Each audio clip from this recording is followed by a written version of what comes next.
Silver Nemesis, a story broadcast in 3 parts, starting on 23rd of November 1988. So this technically marks Doctor Who's 25th anniversary, or its silver anniversary.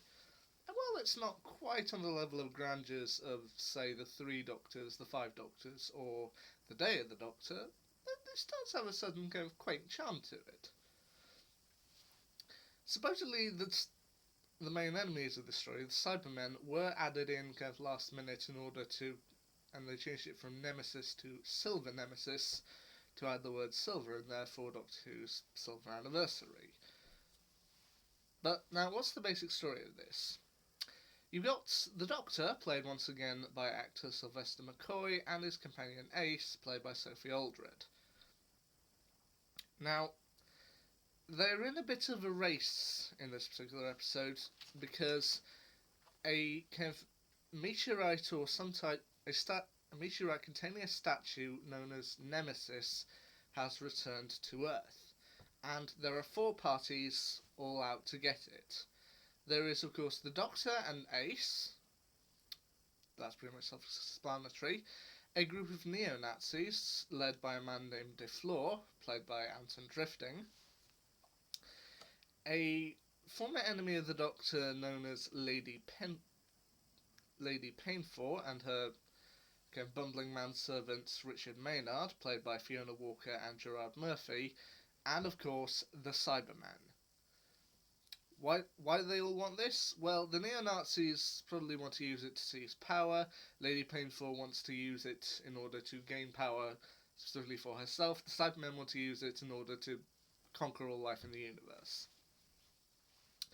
And as I said, while this story isn't really on the same kind of level as the previous anniversary celebrations, or the future anniversary celebration, it does have a sort of quaint charm to it. I mean, there is a particularly funny moment.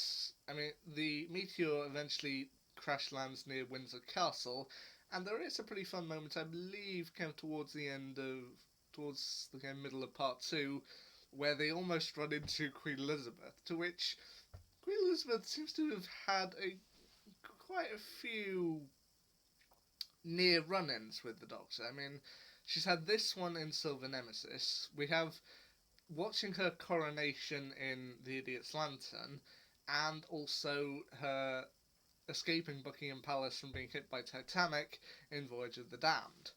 And this story does actually... while it probably didn't intend to, it does also present 2 elements that Doctor Who would later pick up. There's been... in part of part 1, where the Doctor and Ace are kind of rummaging around the kind of castle basement looking for something, they come across a fez, to which the Doctor and Ace briefly wear it, and we of course know about Matt Smith's fez throughout Series 5 and Series 7, to which someday you could just walk past a fez. Never gonna happen.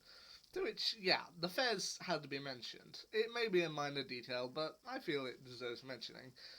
And the other idea that Doctor Who would eventually carry forward is the idea of frequency invisibility. A technique used here by the Cybermen in order to... a signal is being sent out from Earth, and when the Doctor and Ace tune into it, they see part of space where there is presumably nothing there, but by changing the frequency, the Doctor is eventually able to see that there are a group of cyber ships there. An idea that would eventually be used by the Daleks in the 2005 story Bad Wolf. Use a different frequency to the one that may be looking out in order to appear invisible to scanners. Pretty clever idea. I also like how the Doctor says in this story that Nemesis has come to Earth on several other occasions. It was sent out in the 17th century, and thanks to his interjection, it would only return to Earth every 25 years. And I like how they tie that into the history. He says that for the 20th century at least, it appeared in 1913, which they deduced that was the eve of World War I. 1938, Hitler annexes Austria, and 1963, the assassination of Kennedy. So I do like how they pull together everything all together. I mean, as I said, this episode isn't quite on the level of grandeur, and yeah, it does have one or two silly moments. For example, the Doctor and Ace manage to keep the kind of Cybermen busy with jazz music. Like, literally, to stop the Cybermen signaling for their fleet to come and invade, they use jazz music, which is a little silly, but then again, I feel that, as I've said, with this story, I feel there's a kind of quaint charm to it. I found that the only classic story that I've actually seen that I actually have a problem with is Warriors of the Deep.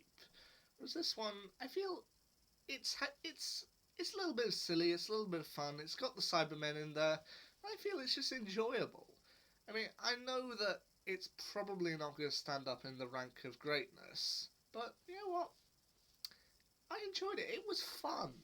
So a small three-part story, Silver Nemesis, I think fits the bill, and a nice fun way to celebrate the programme's silver anniversary. Well, that's another one down off my classic marathon. Which one will be next? I'll have to wait and see. Until then, see ya.